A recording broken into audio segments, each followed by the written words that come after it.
Live at 5, this is 13 News Now. Two people now accused in the death of a Norfolk preschool teacher, Caroline Hendrix. Tonight we're learning more about the latest suspects, Taniqua Cushman. Good evening, everyone. I'm David Allen. And I'm Janet Roach. 13 News Now reporter Stephen Graves is live in Norfolk. And Stephen, what do we know about Cushman so far?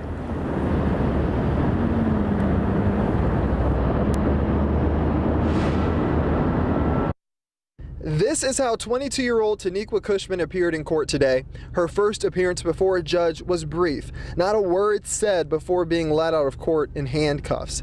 Yesterday, she was arrested almost to the month after the crime police are charging her with. Cushman is suspected of conspiracy to commit second-degree murder. Her co-defendant, 70-year-old Edward Shaw, is already charged with second-degree murder.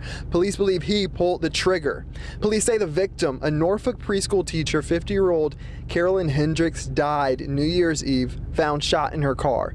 So far, court documents haven't shed any light on the connection, if any, between these three. Paperwork does say Cushman worked for a heating and cooling company in the area. Her only family tied to this area is a fiance.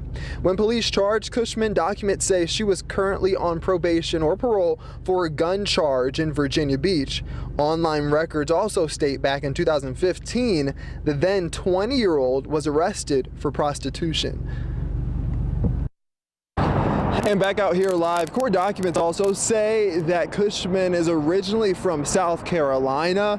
Police say that her co-defendant, Shaw, is from Utah. So a lot of questions here. Now, Shaw was supposed to appear in court today, but that was continued because he's in the hospital. Remember, he was shot during that exchange by one of Hendrix's friends, police say.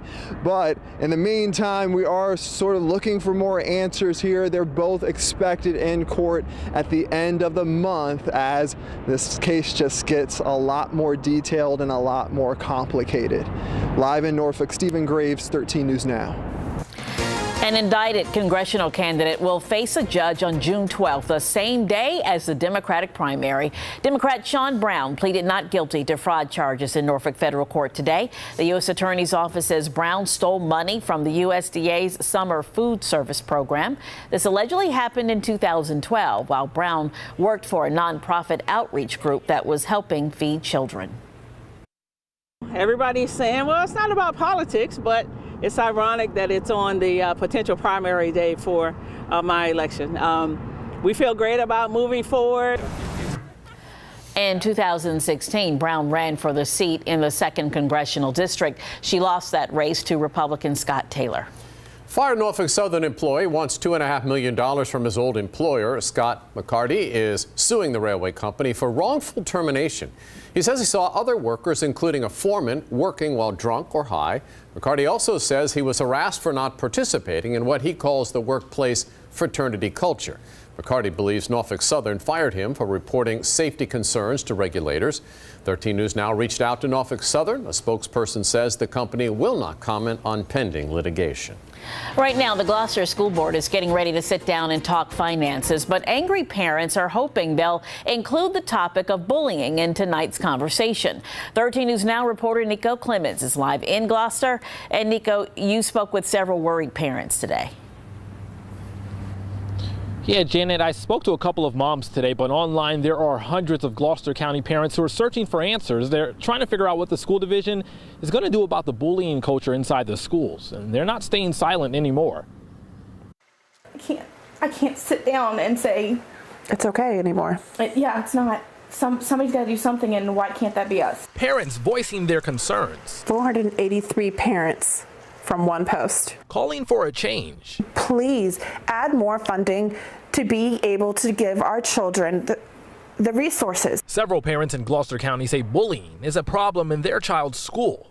Kathleen Knott and Crystal Taravella Pranky both say kids bully their young boys at Peasley Middle School. Devastated. Oh, yeah. Devastated, because then I'm thinking, wow, all right, my child has a tendency to speak up for those who are being bullied, and now he's being bullied. Not in Taravella Pranky started a Facebook group called GCPS Community Against the Bullying, where parents can share stories with one another. But they're not stopping there. Because it's not a parent issue, it's not a teacher issue. It's not a school board issue, not administration. It's everybody. Let's work together as a community. Parents plan to make their voices heard at tonight's school board budget work session. We spoke to the superintendent for the school division, Dr. Walter Clemens. He says the school board welcomes any parents who would like to speak about funding going towards programs to address bullying.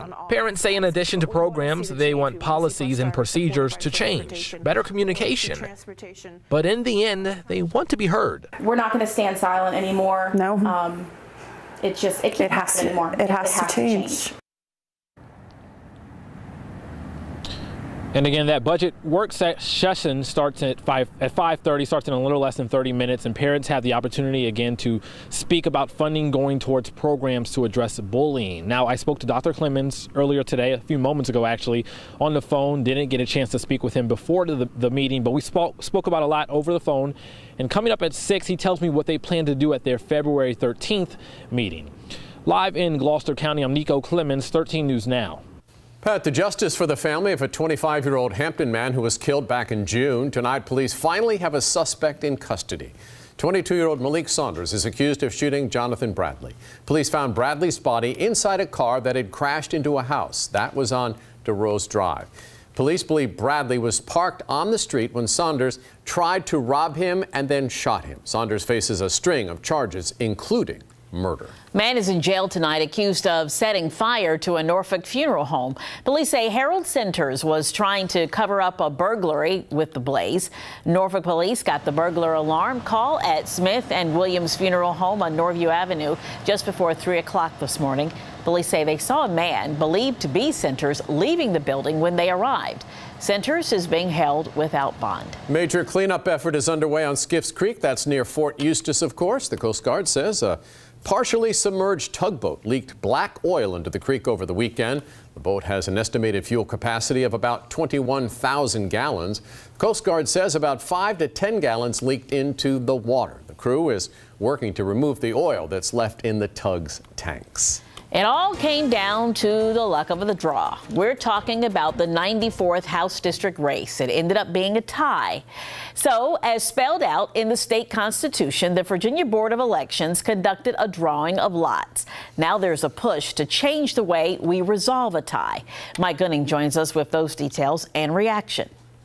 Well, Janet, first of all, such a tie doesn't happen every day, of course. The last time in Virginia was reportedly 46 years ago, back in 1972. Under this new bill, instead of a drawing of lots, there would be a special election. The winner will be in the first canister.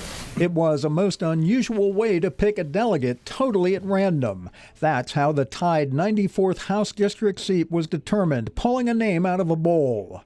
Incumbent Republican David Yancey ended up being the winner, Democrat Shelley Simons the loser. But going forward, that would all change under Newport News delegate Marcia Price's bill, supported by all 20 members of the Virginia Legislative Black Caucus.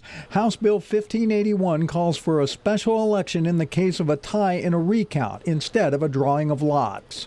And really the moral cost of disenfranchisement and eroding the trust in the system, you kind of have to weigh that out. And for me, and I think those of us that support the bill, that weighs a little bit heavier. CNU Assistant Director of the Judy Ford Wasson Center for Public Policy and Political Science lecturer Rachel Bidikofer says the need for this remedy would be very rare. Truly, we got to keep in mind the probability of this bill being used again in any time soon, if it was enacted into law, is very low. What happened with David Yancey and Shelley Simons was remarkable because it was remarkable, right?